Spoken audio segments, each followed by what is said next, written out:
श्वः कार्यमद्य पूर्वे पूर्वाह्ने चाप्रराहीकं नाहि प्रतीक्षते मृत्युः कृतमस्य न वा कृतम्। कल किया जाने वाला कार्य आज और सायंकाल में किया जाने वाला कार्य प्रातः काल में ही पूरा कर लेना चाहिए, क्योंकि मृत्यु यह कभी नहीं देखती इस व्यक्ति का कार्य अभी पूरा हुआ है या नहीं। महाभारत शांति प्रभानुसार व्यक्ति को सभी कार्य समय रहते ही पूरे कर लेने चाहिए। कर्मण्येवाधिकारस्ते मा फलेषु कदाचन मा कर्मफलहेतुर्भूर्मा ते संगोस्त्वकर्मणि। तेरा कर्म करने में ही अधिकार है, उसके फलों में कभी नहीं। इसलिए तू कर्मों के फल का हेतु मत हो तथा तेरी कर्म न करने में भी आसक्ति न हो। महाभारत भीष्म पर्वानुसार व्यक्ति को अपने कार्य करते रहना चाहिए, फल भगवान के ऊपर छोड़ देने चाहिए। कर्म किए जा फल की इच्छा मत करे इंसान, जैसे कर्म करेगा वैसे फल देगा भगवान। ये है गीता का ज्ञान, ये है गीता का ज्ञान। अर्थात कर्म करने में ही व्यक्ति का विशेष ध्यान होना चाहिए, फल भगवान के ऊपर छोड़ दो। देखो भगवान, आप अच्छे कर्म करोगे तो भगवान आपको अच्छा ही फल देगा। अगर बुरे कार्य करोगे, बुरे कर्म करोगे तो भगवान आपको बुरा फल ही देगा।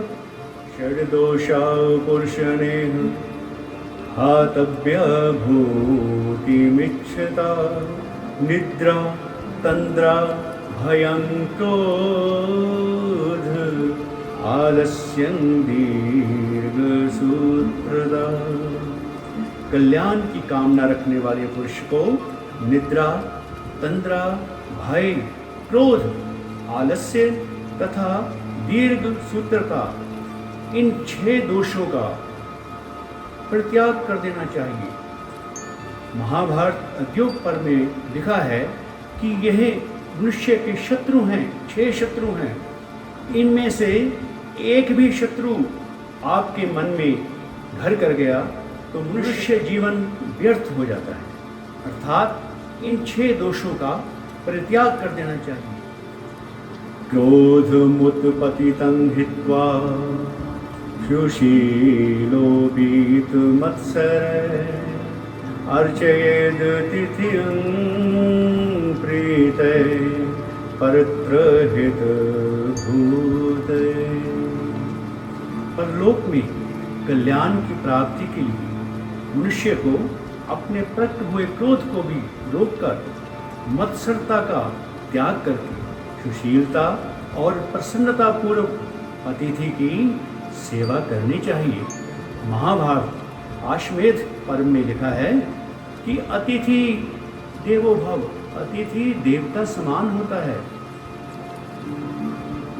येन प्रीणाति पितरं तेन प्रीतः प्रजापति प्रीणाति मातरं येन पृथ्वी तेन पूजिता।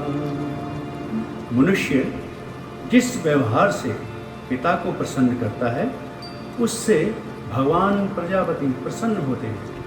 जिस बर्ताव से वह माता को प्रसन्न करता है उससे पृथ्वी देवी की पूजा हो जाती है।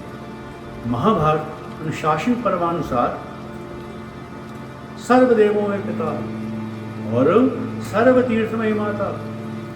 जिसने माता की सेवा कर ली तो सब तीर्थ कहीं भी जाने की जरूरत नहीं है, सर्व तीर्थ माँ में ही आ गई और किसी देवता की पूजा करने की आवश्यकता नहीं पड़ती जिसने पिता की सेवा कर ली।